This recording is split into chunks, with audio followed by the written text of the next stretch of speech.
सरकारले भारतद्वारा अतिक्रमित भूमि समेटिएको नेपालको नयाँ नक्सालाई स्वीकृत गरेको छ। प्रधानमन्त्री निवास बालवाटारमा सोमबार बसेको मन्त्री परिषद बैठकले भारतले अतिक्रमण गरेका नेपालका लिपुलेख, कालापानी र लिम्पियाधुरालाई समावेश भएको नयाँ नक्सा स्वीकृत गरेको सरकारका प्रवक्ता डाक्टर युवराज खतिवडाले जानकारी दिनुभयो। बैठकमा भूमि व्यवस्था, सहकारी तथा गरिबी निवारण मन्त्री पद्मा अर्यालले यो नक्सा प्रस्तुत गर्नुभएको थियो।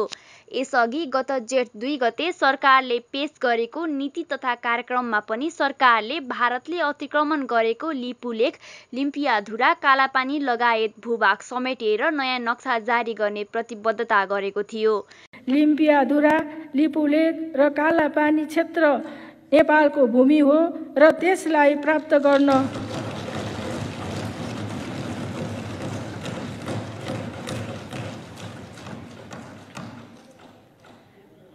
लिम्पियाधुरा, लिपुलेख र कालापानी क्षेत्र नेपालको भूमि हो र त्यसलाई प्राप्त गर्न ठोस कूटनीतिक पहल गरिनेछ। तदनुरूप नै छुटेको भूमि समेत समावेश गरी नेपालको नक्सा जारी गरिनेछ।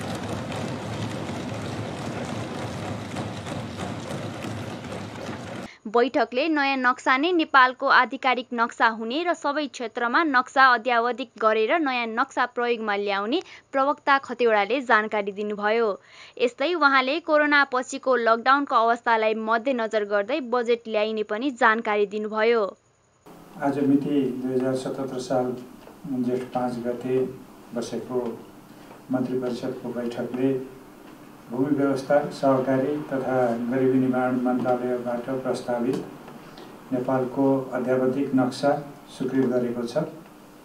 यो नक्साले नेपालको उत्तरी, पूर्वी, दक्षिणी र पश्चिमी अन्तर्राष्ट्रिय सीमाहरूसहित राजनीतिक र प्रशासनिक प्रबन्ध पनि समेटेको छ र यो नक्सा अब नेपालको सबै किसिमका हाम्रा प्रशासनिक र सबै किसिमका प्रबन्धहरूमा प्रयोग गर्ने गरी सरकारले यसलाई लागू गर्ने गरी अघि बढाएको छ।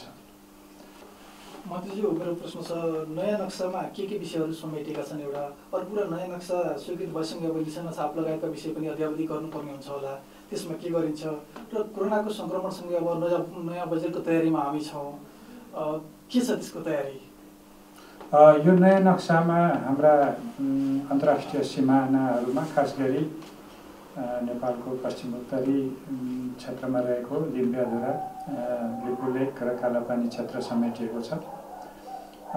यो नक्सामा नेपालको संहिता अनुरूपका प्रदेश, स्थानीय तहहरू पनि समेटेका छन्। अन्तर्राष्ट्रिय सीमाहरू अरू यथावतै छन् र अब यो नक्सा बमोजिम नै हामीले हाम्रा निशान छापहरू, त्यसै गरी हाम्रा कतिपय सरकारी कामकाजमा प्रयोग गरिने हाम्रा नक्साहरू, त्यसै गरी विद्यालयमा पढाइने पाठ्यपुस्तकहरू र सबै अरू हाम्रा चाहिँ सार्वजनिक प्रयोगमा ल्याइने नेपालको नक्सा यही अनुसारै अब अद्यावधिक हुनेछ।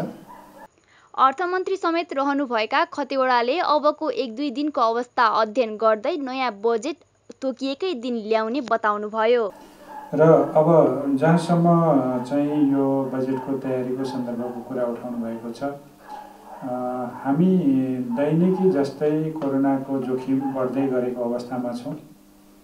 आजभन्दा 1 महिना अगाडि गरिएको आर्थिक क्षेत्रको अनुमान अहिले त्यो अनुमान अलि फरक पर्दै आएको छ। अब अघिल्लो हप्ता गरेको अनुमान पनि अझ फरक पर्दै आएको छ। त्यसो हुनाले अहिले हामी परिस्थितिको नजिकबाट अनुमान गर्दैछौँ र अब 1-2 दिनभित्रमा हामीले बजेटको एउटा आकार, आगामी आर्थिक वर्षमा अर्थतन्त्रलाई कति उकास्न सकिन्छ त्यसको एउटा आकलन र त्यसको आधारबाट हामीले हाम्रा कतिपय आर्थिक गतिविधिलाई निरन्तरता दिनु छ, त्यो निरन्तरता दिने र अहिलेको जोखिम नियन्त्रण गर्नको लागि चाल्नुपर्ने कदमहरू र स्वास्थ्य सुरक्षामा अपनाउनु पर्ने कदमहरू र आर्थिक पुनरुत्थान र फेरि विकासको बाटोमा अघि बढ्ने प्रयास अघि बढाउने गरी बजेटको तयारी हुँदैछ र निश्चित समयमै बजेट चाहिँ संसदमा पेश हुन्छ। धन्यवाद। कार्यक्रम समाप्त भएको जानकारी गराउँछु।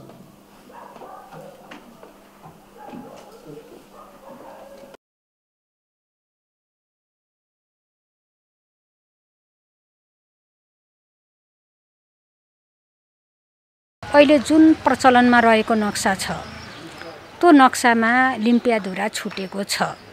त्यो कहिलेदेखि छुट्यो भनेर हामीले हेर्दाखेरि 1856 देखि त्यो छुटेको देखिन्छ। र जहाँसम्म लिम्पियाधुरा नेपालको इतिहासमा नेपालको नक्सामा छैन भन्ने यदि कसैले धारणा राख्छ भने त्यो गलत हो।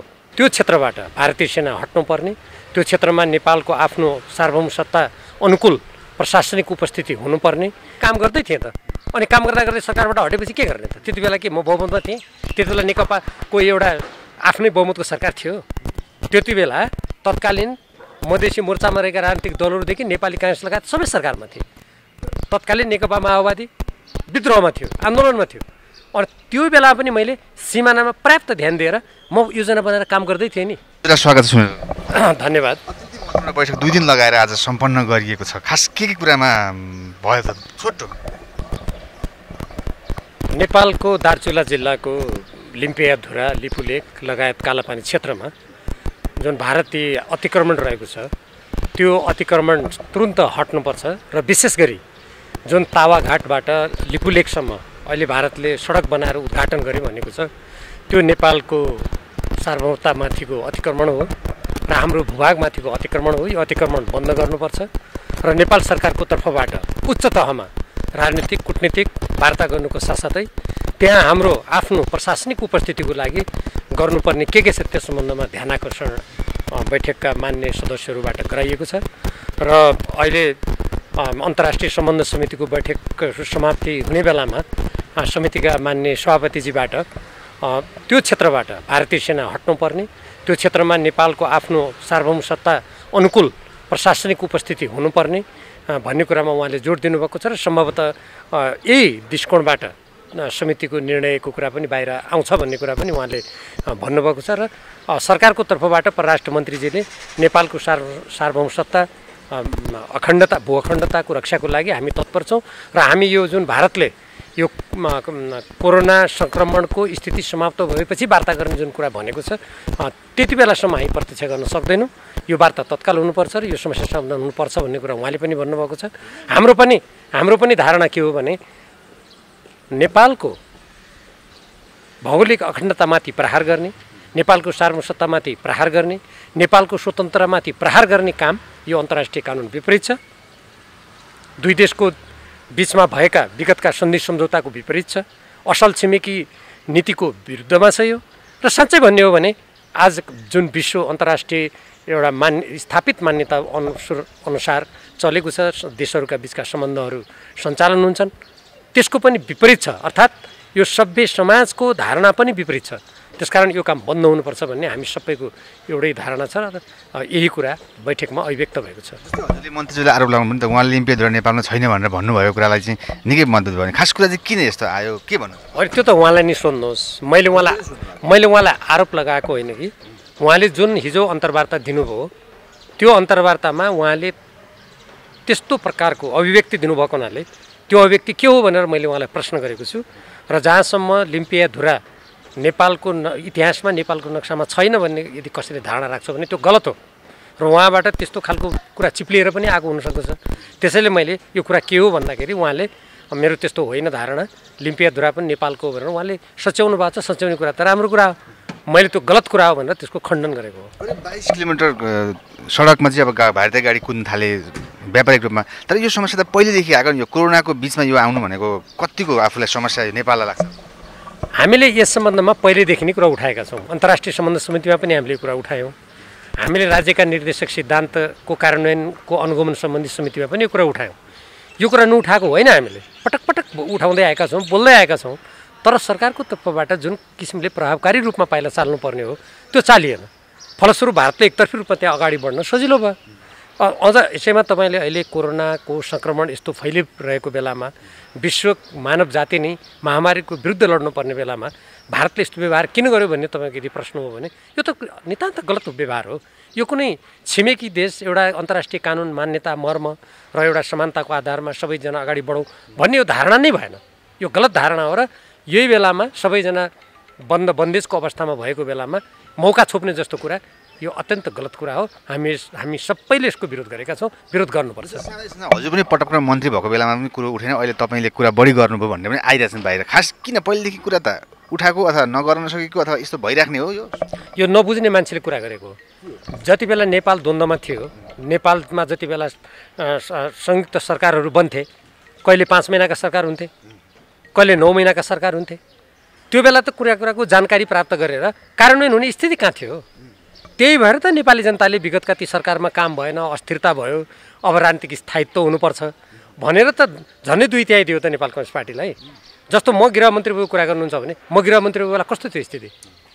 पार्टीहरूको बिचमा मारामार थियो, देशमा शान्ति सुरक्षाको स्थिति कायम गर्नुपर्ने थियो, तर पनि मैले सिमानामा के स्थिति छ भनेर तत्कालीन अवस्थामा सशस्त्र प्रहरी बल नेपाललाई परिचालन गरेर सम्पूर्ण प्रतिवेदन लिएर त्यसपछि काठमाडौँको कहाँ सुरक्षाको स्थिति के छ भनेर अनि 108वटा सशस्त्र समूहहरू थिए, त्यसलाई नियन्त्रण गरेर म त त्यो क्षेत्रमा काम गर्दै थिएँ त। अनि काम गर्दा गर्दै सरकारबाट हटेपछि के गर्ने त? त्यति बेला के म बहुमतमा थिएँ? त्यति बेला नेकपाको एउटा आफ्नै बहुमतको सरकार थियो। त्यति बेला तत्कालीन मधेसी मोर्चामा रहेका राजनीतिक दलहरूदेखि नेपाली काङ्ग्रेस लगायत सबै सरकारमा थिए। तत्कालीन नेकपा माओवादी विद्रोहमा थियो, आन्दोलनमा थियो। अनि त्यो बेला पनि मैले सिमानामा पर्याप्त ध्यान दिएर म योजना बनाएर काम गर्दै थिएँ नि। म त अझ नेपालको गुप्तचर व्यवस्थालाई पनि बलियो बनाउन खोज्दै थिएँ। अब म हटेपछि अनि मलाई दोष दिएर हुन्छ? अहिले त बहुमतको सरकार छ, कसैले हटाउँदैन नि, खुरुखुरु काम गर्ने नि। हामी सहयोग गर्न तयार छौँ, हामीले भनेकै छौँ। काम गर्न नसकेको कि नचाहेको छ? अब यो म यतामा जान चाहन्न, यो त सरकारलाई नै सोध्नुहोस्। किनभने हामीले देशको लागि आवाज उठाउने हो, जनताको लागि उठाउने हो, नेपालको संविधान अनुसार कामहरू गर्नुपर्छ भन्ने कुरामा हामीले जोड दिने हो। नेपाल कम्युनिस्ट पार्टीको चुनाव घोषणापत्र, नेपाल कम्युनिस्ट पार्टीका सिद्धान्त मान्यता अनुसार काम अगाडि बढोस् भन्ने हामीले भन्ने हो।